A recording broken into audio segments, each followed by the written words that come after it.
हरियाणा के विकास पुरुष व पूर्व मुख्यमंत्री नेता प्रतिपक्ष आदरणीय चौधरी भूपेंद्र सिंह हुड्डा जी, साथ में मंचासीन हमारे नवनियुक्त हरियाणा प्रदेश कांग्रेस के अध्यक्ष चौधरी उदयभान जी, उनके साथ विराजमान सभी कार्यकारी अध्यक्षगण, यहाँ पर उपस्थित सभी सम्मानित विधायक साथी, पूर्व मंत्रीगण, सांसदगण और युवा हृदय सम्राट भाई दीपेंद्र जी, यहाँ पर उपस्थित सभी, और उनका अनुभव है कि हरियाणा की राजनीतिक परिस्थितियां किस तरफ जा रही, उन सब ने ये तय किया कि आज तक जो कुछ भी हुआ उन सब बातों को देख करके हमने देखा कि पार्टी अगर कोई है तो कांग्रेस, और अगर नेता कोई है प्रदेश में तो चौधरी भूपेंद्र सिंह हुड्डा व उदयभान जी। आदरणीय राहुल जी के निर्देश अनुसार कांग्रेस पार्टी जिस तरह से आगे बढ़ने का एक संकल्प लेकर के आपके बीच आई है, और उन्होंने जो उदयपुर में अपने शिविर के माध्यम से इस पार्टी को मजबूत करने का संकल्प लिया है, उसमें जो भूपेंद्र सिंह हुड्डा, हमारे माननीय अध्यक्ष महोदय, सभी कार्यकारी अध्यक्ष व सभी पार्टी के कर्मठ कार्यकर्ताओं से अपेक्षा की जा रही है कि वो इस पार्टी को उस शीर्ष तक उठा के ले जाएंगे जिस तरह से उन्होंने 10 साल में कांग्रेस के दौरान, जब जो भूपेंद्र सिंह हुड्डा मुख्यमंत्री थे, किस तरह से तरक्की और विकास के रास्तों पर चलकर इस प्रदेश को आगे बढ़ाया था। आपने देखा कि पिछले 7.5 साल के अंदर जो परिस्थितियां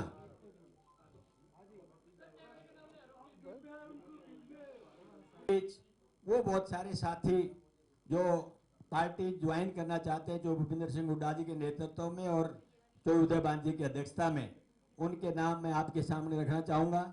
सबसे पहले हमारी बहन शारदा राठौड़ जी, जो हमारे बीच हैं, जो राजपूत महिला विंग की पूरे प्रदेश की अध्यक्ष भी रही हैं और पहले 2 बार विधायक रही हैं, जिनकी बड़ी सीपीएस भी रही हैं, और पूरी सक्रियता के साथ में उन्होंने कांग्रेस के अंदर काम किया है। आज फिर वो यहाँ पर आ रही हैं और पूर्णतः ये संकल्प ले रही है कि हम पार्टी के साथ मिलकर के और जबरदस्त तरीके से पार्टी का काम करेंगे। अब मैं स्वागत करता हूं, और अभी माननीय अध्यक्ष जी ने उनको, अच्छा, नेक्स्ट है श्री रामनिवास घोड़ेला जी, पूर्व विधायक हैं बरवाड़ा से। और ये देखिए, सबसे बड़ी बात यह है कि बैकवर्ड के अंदर एक बहुत अच्छे कीर्तिमान के साथ ये चलने वाले व्यक्ति हैं, जिन्होंने अपने विधायक के कार्यकाल के अंदर बहुत अच्छा कार्य किया और आज भी जनता के बीच रह करके उन समस्याओं के समाधान में हमेशा तत्पर रहते हैं। आज यहाँ आए हैं, इनका स्वागत करते हैं। इसके बाद में आगे जी नरेश सेलवाल जी, ये भी पूर्व विधायक हैं और बरवाड़ा से, उकलाना और एससी हैं। देखिए, सबसे बड़ा समायोजन ये है कि सभी भाई सभी जातियों से आकर के यहाँ पर इस पार्टी में सम्मिलित होने का आज कार्य कर रहे हैं, तो हम भी इनका स्वागत करते हैं भाई नरेश सेलवाल जी का, और ये विश्वास दिलाते हैं कि इनका सम्मान रहेगा और ये पार्टी के लिए काम करेंगे। इनका बहुत बहुत स्वागत। इसके बाद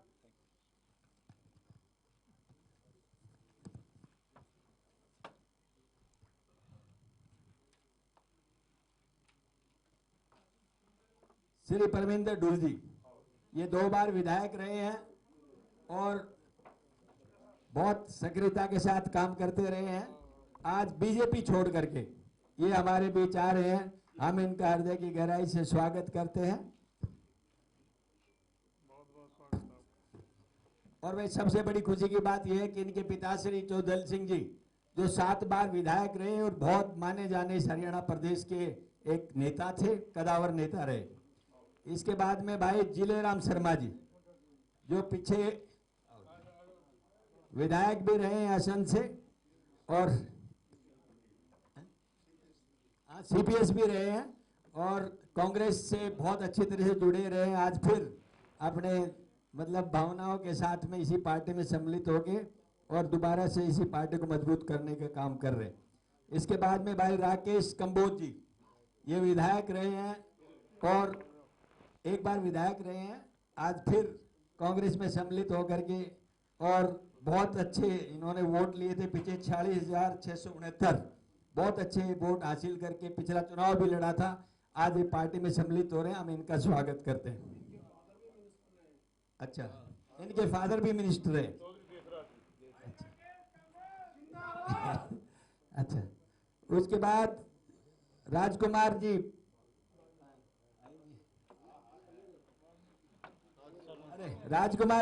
अरे राजकुमार जी तो भाई जाने माने नेता यूं हैं कि हमारे पार्टी में तो रहे, ये साथ में ये इसमें चले गए थे आम आदमी पार्टी में, और प्रभारी थे अम्बाड़ा के। आज इन्होंने अपनी बात को सही समझते हुए जो भूपेंद्र सिंह हुड्डा जी के नेतृत्व में और सूर्यकांत जी के साथ काम करने के लिए इन्होंने इस पार्टी को ज्वाइन किया। हम इनका स्वागत करते हैं, इनका बहुत बहुत स्वागत है। इसके बाद सुभाष चौधरी जी, ये देखिए ये कांग्रेस में थे, कांग्रेस में ही हैं, इन्होंने बीच में इस्तीफा दिया था लेकिन इनका स्वीकार नहीं हुआ था। तो हम तो यही कहेंगे कि आज इन्होंने अपनी उस बात को पुनर्स्थापित करने के लिए हमारे बीच आए हैं। हम इनकी भी इन भावनाओं का कदर करते हैं। और इसके अलावा मैं बताना चाहता हूँ बहुत सारे और बहुत भी लोग हैं पार्टी से, इन्होंने दीपेंद्र जी के सामने चुनाव लड़ा था और हाँ प्रदेश अध्यक्ष थे और 40,000 मत भी हासिल किए थे इन्होंने। आज वो भी अपने उस पार्टी को छोड़ करके कांग्रेस में सम्मिलित हो रहे हैं। हम इनका भी हृदय की गहराई से धन्यवाद भी करते हैं और पार्टी में स्वागत भी करते हैं और आशा करते हैं कि बड़ी ताकत के साथ में कांग्रेस पार्टी को मजबूत करने में ये हमारा साथ और सहयोग देंगे। इसके अलावा आपको और बताना चाहता हूँ बहुत सारे लोग ऐसे हैं। एक मिनट एक रिक्वेस्ट आप सब भाइयों से है, ये जितने भी हमारे साथी आज सम्मिलित हो रहे हैं एक एक क्षण के लिए अपने विचार जरूर देंगे, क्योंकि सैकड़ों साथी इनके साथ आए हैं उस भावना के साथ में कि हमारा नेता पार्टी कार्यक्रम के अंदर और पार्टी के इसके संकल्प के अंदर कहीं कोई कमी नहीं है। हरियाणा विधानसभा में प्रतिपक्ष के नेता बहुत ही हमारे सम्माननीय चौधरी भूपेंद्र सिंह हुड्डा जी, हमारे बहुत ही जुझारू सांसद श्री दीपेंद्र हुड्डा जी, हमारे पार्टी के कार्यवाहक अध्यक्ष पंडित जितेंद्र भारद्वाज जी, यहाँ पर हमारी पार्टी के जो वरिष्ठ नेतागण हैं रावधान सिंह जी, हमारे आफ्ताब जी, हमारे साथी बहुत ही सम्माननीय पूर्व स्पीकर कुलदीप शर्मा जी, हमारे आदरणीय पूर्व जो हमारे स्पीकर हैं अशोक अरोड़ा जी, विधायक हमारे प्रदीप चौधरी जी और यहाँ पर उपस्थित अन्य मेरे विधायक साथीगण वरुण बलाना और दूसरे पूर्व विधायकगण, और आज के जो पार्टी में निष्ठा रखते हुए जो हमारी पार्टी में आज शामिल हुए हैं, हमारी बहन शारदा राठौर जी, रामनिवास घोड़ेला जी, हमारे साथी नरेश सेलवाल जी, राकेश कंबोज जी, परमिंदर सिंह ढुल जी, हमारे साथी राजकुमार वाल्मीकि जी, किशनलाल पंचाल जी, पंडित जलेराम शर्मा जी, मैं सभी साथियों का पार्टी की तरफ से बहुत स्वागत करता हूं, उनका अभिनंदन करता हूं और मैं पूरी तरह से उम्मीद करता हूं ये सारे जो साथी हैं ये हमारे कांग्रेस परिवार से ही जुड़े हुए हैं। इनकी रग रग में कांग्रेस की विचारधारा, नीति और प्रोग्राम भरे हुए हैं, लेकिन किन्हीं कारणों से ये पार्टी से दूर हो गए थे। आज दोबारा से आज हमारे साथ शामिल हुए हैं। मैं उनका बहुत बहुत स्वागत करता हूं और मैं उम्मीद करता हूं कि पूरा उनके अनुभव का, क्योंकि सभी जो आप देख रहे हैं कि सभी 2-2, 3-3 बार विधायक रहे हैं, मंत्री रहे हैं, चीफ पार्लियामेंट सेक्रेटरी रहे हैं। हमारे ढुल साहब तो उनके तो पिताजी 52 से 77 तक 25 साल कांग्रेस के टिकट पर एमएलए रहे, ये 8 साल जिला के अध्यक्ष रहे। साथ साथ में ये पूरा आप देख रहे हैं कि हमारे सभी जो आप सामने हैं सभी कई बार रहे। हमारे शारदा राठौर 2 बार पार्लियामेंट सेक्रेटरी रही है, chief parliament secretary. जलेराम Sharma ji रहे हैं। सुभाष चौधरी जी भी चीफ पार्लियामेंट सेक्रेटरी रहे हैं, तो मंत्री रहे अपने सुभाष चौधरी जी। तो मैं पार्टी की तरफ से उनका सभी का साथियों का बहुत बहुत स्वागत करता हूं और हम सब मिलकर के पार्टी को मजबूती प्रदान करेंगे। ये इन सबका जो सहयोग हर तरह से पूरी तरह से मान सम्मान पार्टी के अंदर रहेगा और सब मिलकर के पार्टी को आगे बढ़ाएंगे। कांग्रेस पार्टी के नीति कार्यक्रमों में विश्वास रखते हुए जो आज हरियाणा प्रदेश में जो भाजपा की जो नीतियां हैं उनका पर्दाफाश करने, उनको बेनकाब करने के लिए हम सब यहाँ पर लड़ाई लड़ेंगे। इन्हीं के साथ मैं इन सब का स्वागत करते हुए आप सभी प्रेस के साथियों का बहुत बहुत अभिवादन करता हूँ कि आप लोग आए और आप लोगों ने इस कार्यक्रम में हिस्सा लिया, उसके लिए मैं आपका बहुत धन्यवाद करता हूँ। धन्यवाद। और मैं अब अनुरोध करता हूँ आदरणीय चौधरी भूपेंद्र सिंह हुड्डा जी, जो हमारे प्रदेश के में नेता प्रतिपक्ष के साथ साथ हम सब के नेता हैं, वो भी आए और अपना उद्बोधन दें। आदरणीय चौधरी भूपेंद्र सिंह हुड्डा जी। माननीय चौधरी उदयभान जी, अध्यक्ष हरियाणा प्रदेश कांग्रेस कमेटी, और सम्मानित मंच, पूर्व विधायकगण, सांसदगण व विधायकगण, सभी जो आए हैं साथी सभी, और पत्रकार बंधुओं और साथियों। देखिए, आज जिन साथियों ने आज कांग्रेस में शामिल हुए हैं, आस्था व्यक्त की है, मैं उनका तहे दिल से स्वागत करता हूं। और बात जब करते हैं, इनसे सबसे चर्चा हुई तो एक बात याद आती है, अंग्रेजी में कहावत है, ईस्ट और west, home is the best. तो अपने घर वापसी आई है इनकी, तो इनका मैं सबकी तरफ से स्वागत करता हूं कि उन्होंने देख लिया कि बेहतर और सबसे बढ़िया पार्टी कांग्रेस पार्टी, और इनके आने से हमारे को मजबूती मिलेगी कांग्रेस पार्टी को। और जो आज जो आए हैं ये सब आपको एक तरफ से लोगों का एक वो है शीशा दिखा रहे हैं कि लोगों की क्या सोच है। आज हरियाणा के लोग इस बात को सिर्फ मानते हैं, सिर्फ विकल्प जो है कांग्रेस में देखते हैं, कांग्रेस पार्टी की सरकार में देखते हैं, मौजूदा नेतृत्व में देखते हैं। तो आज इस वास्ते ये बहुत जो है अच्छी बात है, खुशी की बात है कि साथियों से मिलकर, क्योंकि ये जितने साथी हैं, पूर्व विधायक भी हैं, पूर्व मंत्री भी हैं, पूर्व चीफ पार्लियामेंट सेक्रेटरी भी हैं, इन्होंने कभी न कभी मेरे साथ कार्य किया है और बहुत अच्छा कार्य इन्होंने सबने किया है।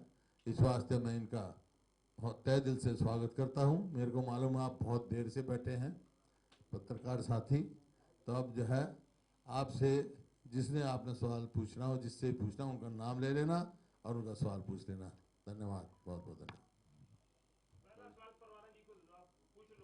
हाँ परवाना जी, आपका किससे सवाल है? उदयभान जी से है, मेरे से है, किससे है ये पहले बताओ। अच्छा, मेरे से।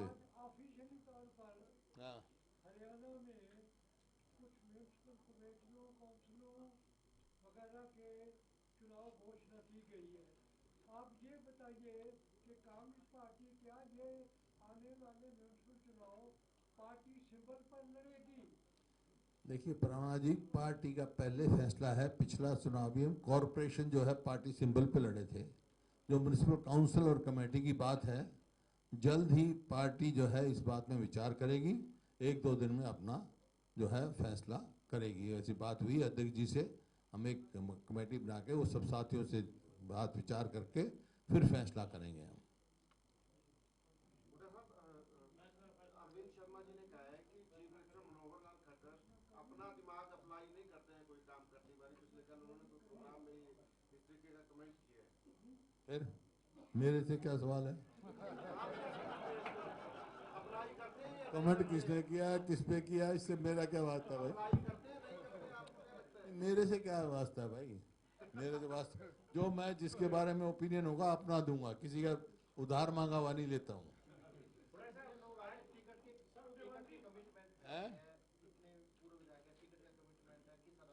नहीं, किसी की टिकट का कमिटमेंट नहीं है। टिकट की पहले दिन फैसला हो गया था उदयभान जी और हमारी मीटिंग में, टिकट मेरिट पे दी जाएगी, विनेबिलिटी पे दी जाएगी। जो जिसकी अधिकार होगा उसका अधिकार वंचित नहीं किया जाएगा। जो अपनी सीट ला सकता है उसका जरूर कंसिडर करेंगे। इन सबका कंसिडरेशन में आएगा क्योंकि ये विधायक रहे हैं। अब विनेबिलिटी हमारा क्राइटेरिया है। पर ये कुछ लोग जैसे बताया अभी कि टिकट ना मिलने के चलते ही तो छोड़ के गए थे पार्टी। हैं? पार्टी टिकट ना मिलने के चलते ही तो छोड़ के गए थे पार्टी। नहीं नहीं, ऐसी कोई बात नहीं। कोई ना मिलने पे या वैसे कोई छोड़ गए, कोई बात नहीं। सर उदयभान जी, जो चेहरे आज शामिल हुए उनको कुमारी शैलजा जो प्रदेश अध्यक्ष थी और उन्होंने पार्टी गतिविधि विरोधी गतिविधियों में रहे तो पार्टी से निलंबित किया था। तो आपकी पार्टी में पार्टी से निलंबित हुए लोगों को वापस लेने का कैसे क्या प्रावधान है? नहीं,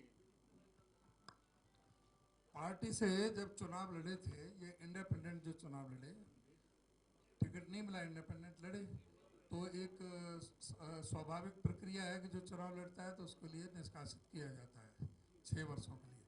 लेकिन उसके बाद में जब देखते हैं कि भाई कि हाँ पोटेंशियल है आदमी और जो ना उसके साथ में कोई जाति भी हो गई है तो उसको वापस भी लिया जाता है। और फिर अभी बताया जैसे कि वो तो मेरिट पर होगा, अभी कोई टिकटों का थोड़ी है। जो विनिबिलिटी देखी जाएगी, मेरिट देखी जाएगी, यहाँ कोटा सिस्टम किसी का नहीं चलेगा।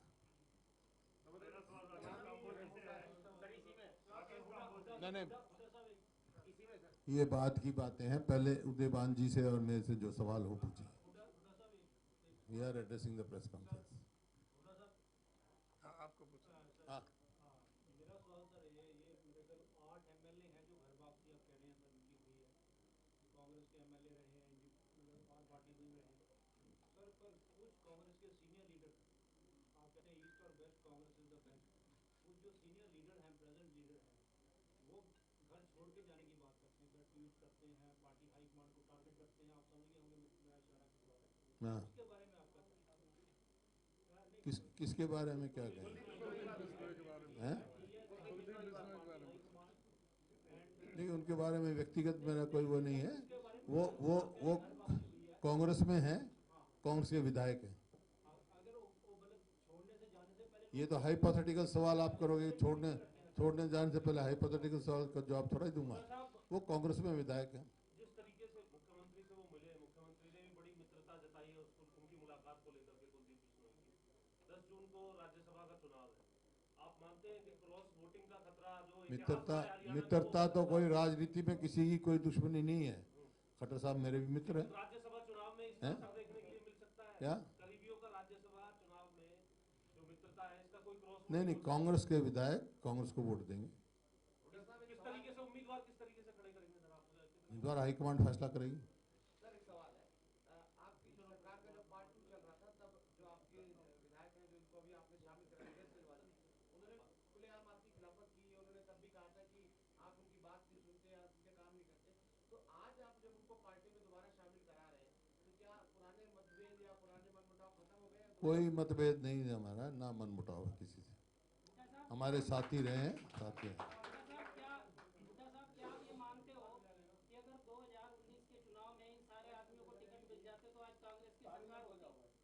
हैं? क्या बोला? अरे रात गई बात गई, आगे की बात कर।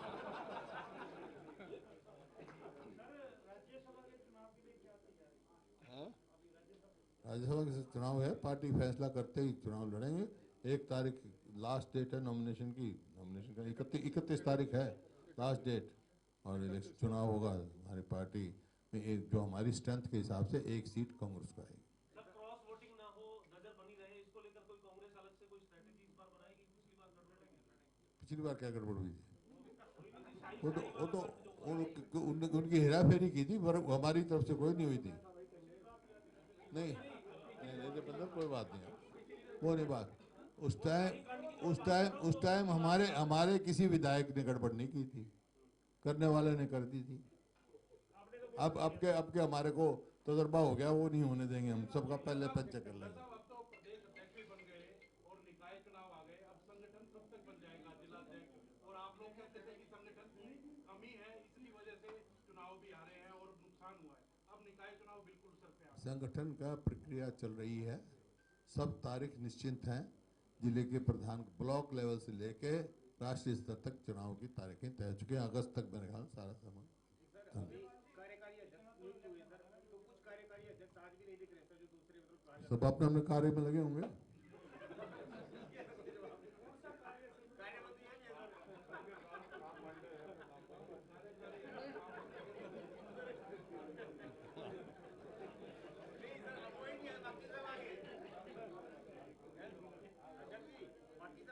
भाई कोई सेवा दल का एक हमारी वो आ रही है यात्रा, उनकी किसी कहीं ड्यूटी है, कहीं किसी अपने कार्य में लगे हुए हैं।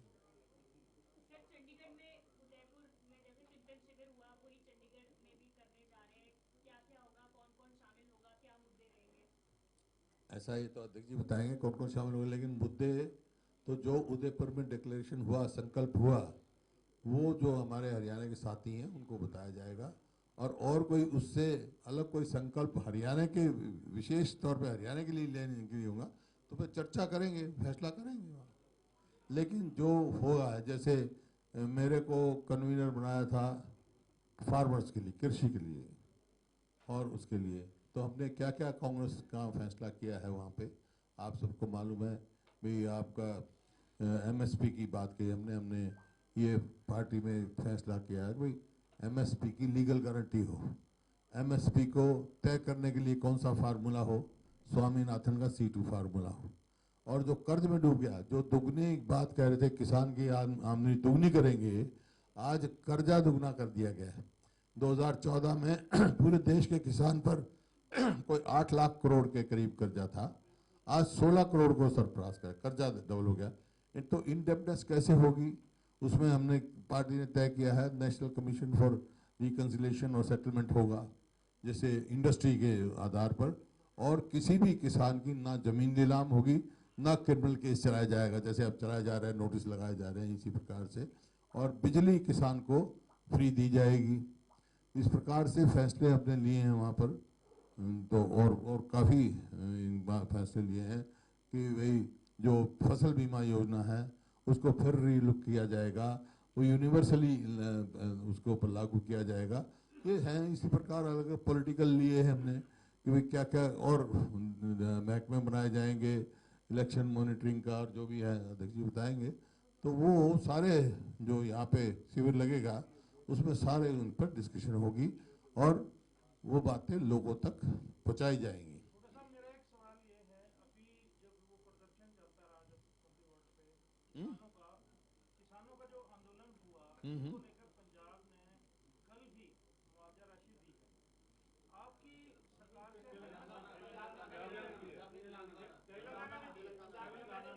तेलंगाना ने तो दिए हैं, तेलंगाना दिए, पंजाब का मुख्यमंत्री तो था, सरकार से आपकी क्या मांग है इस सब? तो मैं तो कर चुका मांग कि कंपनसेशन और सबको एक एक नौकरी।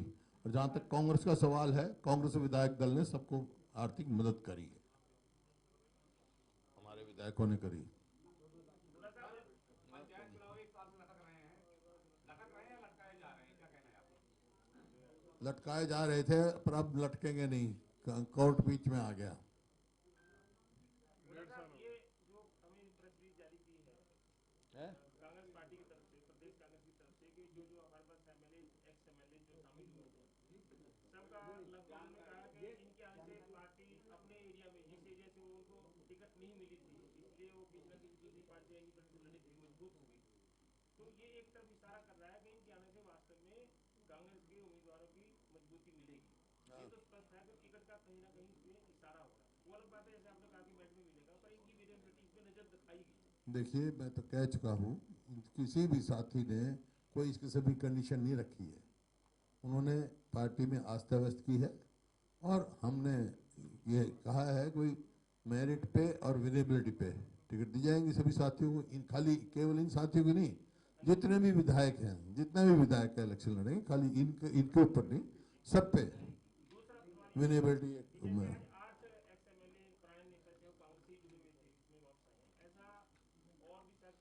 हाँ और भी नहीं, जहाँ इतना तगड़ा रेस्पॉन्स है कि बहुत जगह से आ रहे हैं, आप देखेंगे। हाँ हाँ चलते रहेंगे हर लेवल पे, हर लेवल पे। हाँ एक मिनट लेट मी फिनिश। ये तो साथियों की घर वापसी हुई है, क्या बीजेपी और जेजेपी के भी कुछ एमएलए आपके संपर्क में संपर्क में? इसलिए पार्टी में आने के लिए चलिए, हर बात आप लोगों को बताने की नहीं होती है। ये अध्यक्ष जी कोई अभी जो स्थानीय निकाय के चुनाव आए हैं जो उनकी प्रक्रिया थोड़ा सा नहीं लग है, ये जो उम्मीदवारों का चयन है किस तरह से करेंगे? मैं इसके लिए अभी जैसे बताया चौधरी साहब ने, अभी कमेटी का गठन कर रहे हैं। एक तो हमें ये कि भाई ये जो चुनाव है सिंबल पर कराना है कि नहीं, और वो 30 तारीख से ये शुरुआत होनी है इसके नॉमिनेशन की, उससे पहले पहले सारे फैसले ले लिए जाएंगे। इससे पहले खिलाड़ियों की जो बेकदरी हुई है, सिकंदर मलिक का मामला आपके संज्ञान में होगा, उसके बारे में क्या कहना चाहोगे? ये सरकार तो बेकदरी कर ही रही है। आज खिलाड़ियों का काम भविष्य दांव पर लगे हुए हैं, तो कदर किसकी कर रही है? मदद तो किसी की भी नहीं कर रही है। कदर के नहीं, ये हैं? कदर किसकी कर रही है? खिलाड़ी की तो बेकदरी है, पत्रकारों की कदर कर रही है। फिर?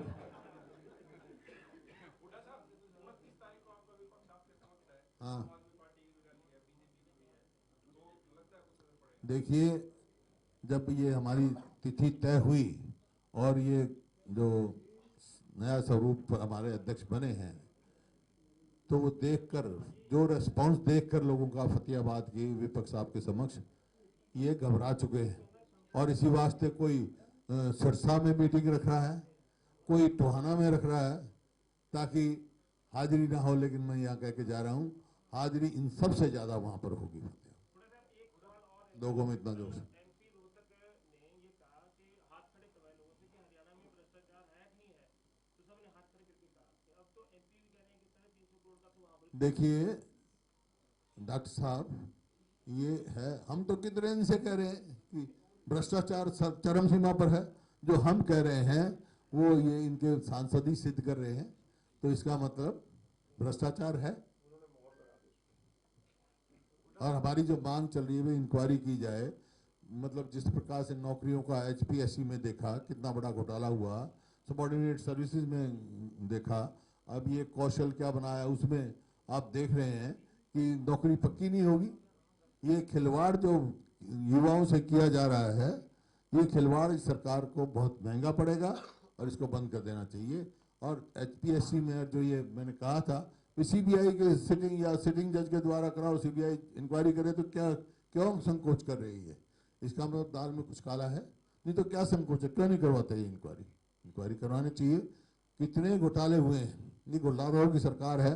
कभी रजिस्ट्री का घोटाला, कभी धान की खरीद का घोटाला, कभी शराब का घोटाला, कभी नौकरी का घोटाला। एसआईटी बना देते हैं, लेकिन उसकी रिपोर्ट नहीं आती है, वो टेबल के नीचे चली जाती है। जैसे हिमाचल प्रदेश ने अपनी वहां पर पेपर लीक हो गया था पुलिस कांस्टेबल की भर्ती का, उन्होंने सीबीआई को दे दी जांच। तो यहाँ तो पता नहीं कितने पेपर लीक हो चुके, कौन सी भर्ती का नहीं हुआ अब तक। पुलिस की वो लिस्ट बनी, कितने साल हो गए उनको बने हैं? हाँ, 22 पेपर लीक हो चुके।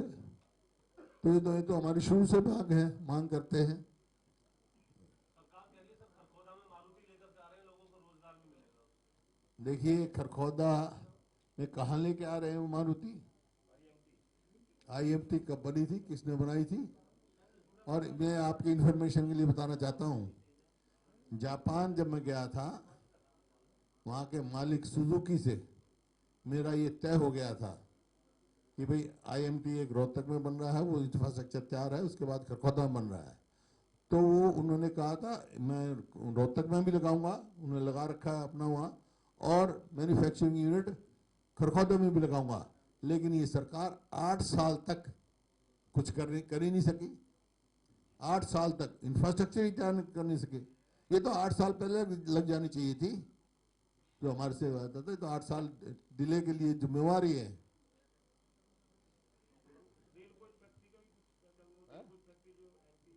वो तो गई, रेल कोच फैक्ट्री गई, एयरपोर्ट गया, कोई एक चीज मतलब ये है,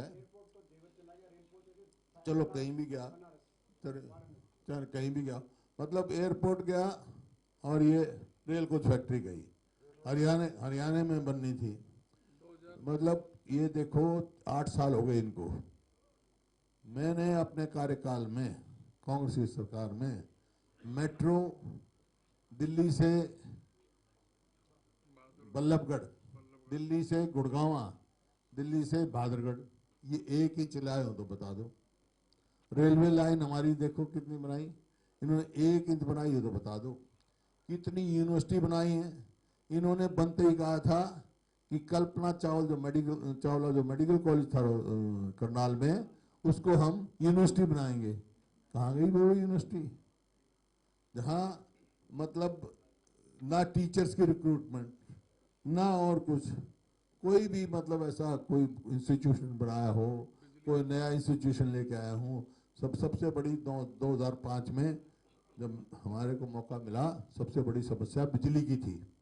बिजली पे सरकारें बनती हुई थी, बिजली के उसमें गिरती भी थी, लेकिन उसके बाद 2014 तक बिजली कभी समस्या नहीं आई। ये बिजली की समस्या पहली बार क्यों आ रही है? क्योंकि जितने इन्होंने 1 यूनिट बिजली बढ़ाई हो तो वो बता दे भाई हमने 1 यूनिट का वो किया, बल्कि जो हमने थर्मल प्लांट लगाए थे उनकी भी फुल्ली यूटिलाइज नहीं कर रहे जितनी उनकी क्षमता को, और जो हमने समझौते किए थे उनको भी इम्प्लीमेंट नहीं करा रहे। अब रोज कह देते हैं कि भाई बिजली हम पूरी दे रहे हैं। कल मंत्री जी के वहाँ पब्लिक मीटिंग थी, उसमें भी बिजली नहीं थी, बिजली मंत्री जी के, तो कहाँ बिजली है? तो इस प्रकार का है, कोई इनकी तरफ एक समझौता ऐसा है जो हरियाणा की बिजली जिस पे निर्भर है, आपकी सरकार ने किया था अडानी के साथ 2 रुपये 94 पैसे में 14 से 24 मेगावाट मिला। अब उसमें 1.5 साल से बिजली नहीं दे रहा हूँ, अब उसका रेट बढ़ रहा है, उसको 1000 मेगावाट देने जा रहा है। ऐसा है। और भी बहुत समझौते थे। मतलब 2014 में जब हमने सरकार छोड़ी, हरियाणा में बिजली सरप्लस थी। इन्होंने वहाँ जो इसमें झज्जर में पावर प्लांट है एनटीपीसी का, उसमें अपना हिस्सा दिल्ली को दे दिया। अब वो वापस ले रहे हैं, कोई कोर्ट में स्टे ले रहा है। तो ये जो है ना, सरकार का कोई उसमें वो नहीं है, विजन नहीं है। और इन्वेस्टमेंट की बात कर रहे हैं, मारुति ने जॉब करी तो 8 साल पहले हो जानी चाहिए थी। वहाँ इवेंट मैनेजमेंट करा था इन्होंने गुड़गांव में, हैपनिंग इन हरियाणा। उस टाइम स्वयं नीचे अफसरों से लेकर मंत्री से लेकर मुख्यमंत्री जी गया था कि 6 लाख या 5 लाख करोड़ के जो है हमारे इन्वेस्टमेंट के वो हो गए, MOU साइन हो गए। वो कहाँ गए भाई? 8,000 करोड़ भी नहीं इन्वेस्टमेंट आई। ये तो पीछे देखा आपने है? हाँ चलो वो तो अलग बात, मैं तो हरियाणा की बात कर रहा हूँ। हरियाणा में कोई इन्वेस्टमेंट नहीं आई। 6,19,000 करोड़ के 6,19,000 एक ओम प्रकाश चौटाला को आय से अधिक संपत्ति में सर जो दोषी करार दिया है, जो दिग्विजय चौटाला जेजेपी नेता है, वो कांग्रेस पर आरोप। आज किसकी सरकार है? जब चौटाला जी के ऊपर वहाँ सुप्रीम कोर्ट ने आदेश दिया, कहाँ मुकदमा चला उनका?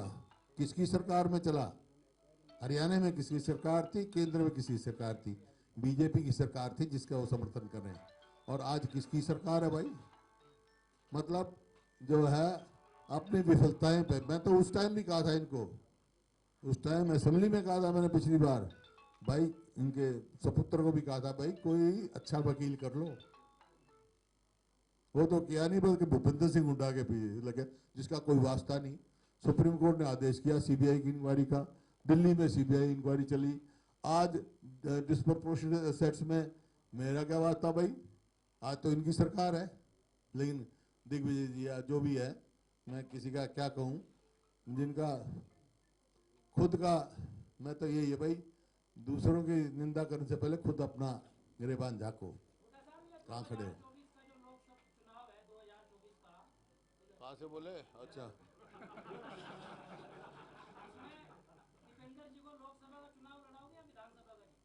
हाइपोथेटिकल सवाल पूछ रहे हो आप मेरे से, देता नहीं मुझे। Let the time come, will decide. Okay, thank you very much.